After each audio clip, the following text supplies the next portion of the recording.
Jika kita mendengar istilah negara demokrasi, mungkin sebagian orang berpikir Amerika Serikat adalah salah satu contoh yang nyata. Ya, sudah sejak lama Amerika Serikat melihat dirinya sebagai negara demokrasi yang bisa dijadikan rujukan negara-negara lain saat membangun demokrasi mereka sendiri setelah memperoleh kemerdekaan.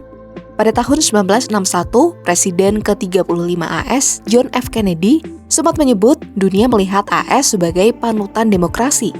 Kala itu, ia menyebut pemerintahan AS di setiap cabangnya, di setiap level, nasional, negara bagian, dan lokal menjadi panutan demokrasi di dunia.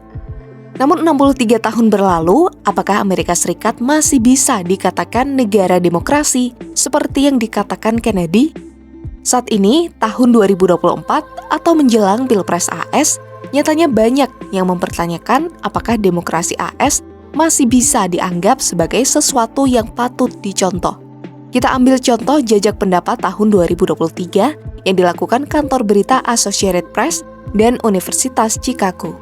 Agak mengejutkan, survei itu menunjukkan bahwa hanya 10% responden yang mengatakan demokrasi di AS berjalan dengan luar biasa atau sangat baik. Menurut analisis Direktur McCartney Institute for Democracy dan Profesor Ilmu Politik di Pennsylvania State University, Michael Bergman, kondisi ini terjadi lantaran masyarakat merasa Kongres AS tak berfungsi dengan baik. Masyarakat AS juga menilai pemerintah tak cukup serius mengatasi masalah-masalah nasional seperti kekerasan dengan menggunakan senjata. Selain itu, polarisasi yang tajam, perbedaan antara pendukung Partai Demokrat dan Republik juga membuat setidaknya separuh masyarakat negara itu kemungkinan besar akan sangat tidak puas dengan banyak keputusan yang diambil oleh pasangan yang terpilih dalam pemilu. Seperti misalnya setelah pemilu tahun 2020, banyak anggota Partai Republik yang dipimpin Donald Trump sangat tidak puas dengan hasil pemilu sehingga mereka berusaha mengabaikannya. Puncaknya, sekelompok orang yang percaya akan hal itu menyerbu gedung Capitol. Serangan ini menunjukkan AS tak menerapkan transisi kekuasaan yang damai yang merupakan salah satu ciri demokrasi.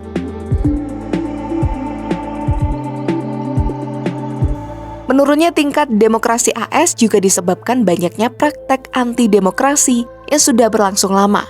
Salah satu contohnya sistem Electoral College. Aneh tapi nyata, lewat sistem ini pemenang pemilu Presiden AS belum tentu yang memperoleh suara terbanyak. Pada Pilpres 2016, Donald Trump memenangkan pemilihan presiden, meskipun lawannya Hillary Clinton memperoleh 2,9 juta suara lebih banyak daripada dirinya. Keanehan ini terjadi karena di AS, setiap negara bagian mempunyai jumlah pemilih tertentu atau elektor yang ditentukan berdasarkan jumlah penduduknya. Untuk memenangkan kursi kepresidenan, seorang kandidat harus menang di cukup banyak negara bagian, sehingga jumlah suara Electoral College-nya mencapai 270 elektor atau lebih. Seseorang yang menang di sejumlah negara bagian dengan selisih suara tipis tetap bisa menjadi presiden, meskipun secara total lebih banyak warga Amerika yang memilih kandidat yang lain.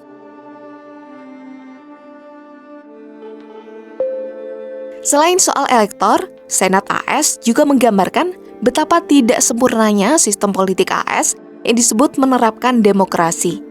Ini karena setiap negara bagian AS memiliki 2 senator, tidak peduli berapa banyak jumlah populasi negara bagian itu.